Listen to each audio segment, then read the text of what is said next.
এই 12 জনকে সাসপেন্ড করে দেওয়া হলো along with pending investigation by the CID। 4টে জুনিয়র ডাক্তারকে বলির পাঠা বানানো হলো। রোগী মারা গেছে সম্পূর্ণরূপে কিন্তু স্যালাইন এবং অথবা অক্সিটোসিনের জন্য। মেদিনীপুর মেডিকেলে প্রসূতি মৃত্যুর ঘটনা তোলপাড় ফেলে দিয়েছে সারা রাজ্যে। বহু আগে কর্ণাটকে নিষিদ্ধ করা হয় রিঙ্গাল অ্যাক্টেড স্যালাইন, কিন্তু তারপরও পশ্চিমবঙ্গে কিভাবে এর ব্যবহার চলছিল তা নিয়ে প্রশ্নের মুখে স্বাস্থ্য দপ্তর। এই প্রেক্ষাপটে প্রসূতি মৃত্যুর দায় চিকিৎসকদের বলে দাবি করল রাজ্য সরকার। সিনিয়র জুনিয়র মিলিয়ে মেদিনীপুর মেডিকেল কলেজের 12 জন চিকিৎসককে সাসপেন্ড করলেন মুখ্যমন্ত্রী। এরই সঙ্গে ঘটনার দিন কর্তব্যরত এক সরকারি চিকিৎসকের বিরুদ্ধে চাঞ্চল্যকর অভিযোগ তুলেছেন তিনি। এই নেগলিজেন্স যারা করেছেন, ডিউটি থাকা সত্ত্বেও ডিউটি পালন করেননি যারা ট্রেনি, তাদের হাতে সিজারিয়ান ছেড়ে দিয়েছেন যারা। একজন তো শোনা গেছে তিনি ওখান থেকে বসে আরও 3টে অপারেশন নাকি করেছেন। ওখান থেকে কত কিলোমিটার দূরে নারায়ণ কেসটা বলো?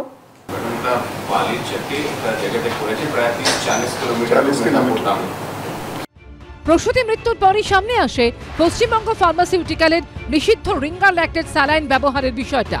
চিকিৎসকদের বড় অংশের দাবি প্রসূতির সংকটের দায় রিঙ্গাল অ্যাক্টেডের, কিন্তু সরকার চিকিৎসকদের বিরুদ্ধে কড়া ব্যবস্থা নিলেও এই বিষয়ে নীরব।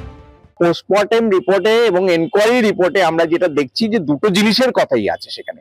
সেটা হচ্ছে একটা হচ্ছে স্যালাইনের কথা, রিঙ্গাল অ্যাক্টেড স্যালাইনের কথা, আরেকটা হচ্ছে অক্সিটোসিন যে ইনজেকশনটা দেওয়া হয়েছিল সেটার কথা। স্যালাইন যে অত্যন্ত বিষাক্ত স্যালাইন, যেটা কতগুলো রাজ্যে ইতিমধ্যে যেটা নিষিদ্ধ হয়ে গেছে, সেন্ট্রাল ল্যাবে যেটা ফেল করেছে, সেই স্যালাইনকে আজকে এখানে চালানোর জন্য এবং তাদের যে ঘাড়ে যে দোষটা রয়েছে, যে অপরাধ তারা করেছে, সেই অপরাধটাকে ঢাকা দেওয়ার জন্য আজকে ডাক্তারদের দিকে আজকে মানুষের দৃষ্টি ঘুরিয়ে দেওয়ার জন্যই এই ঘটনা ঘটিয়েছে বলে আমরা মনে করি।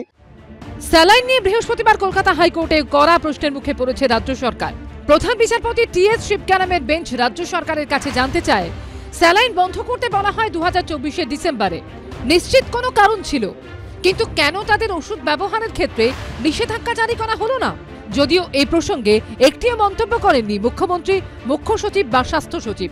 সুমন ঘরাই, রুমা পাল ও পূর্ণেন্দু সিংহর রিপোর্ট, এবিপি আনন্দ।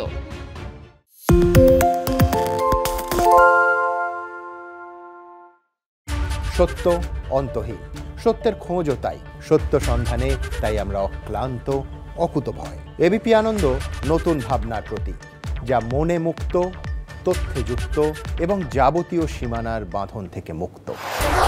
সীমা না শব্দটির মধ্যে লুকিয়ে আছে মানা শব্দটি, যেন চোখ রাঙানি এক অদৃশ্য বেড়াজাল, যা আটকে রাখে আমাদের এক ছোট্ট গণ্ডির মধ্যে। একমাত্র সঠিক খবরই গড়ে তুলবে এক মুক্ত সমাজ। সেই জগৎ গড়ার লক্ষ্যে কোনো সীমানার ঠুকুটি আমরা মানব না। এবিপি আনন্দ এগিয়ে থাকে, এগিয়ে রাখে।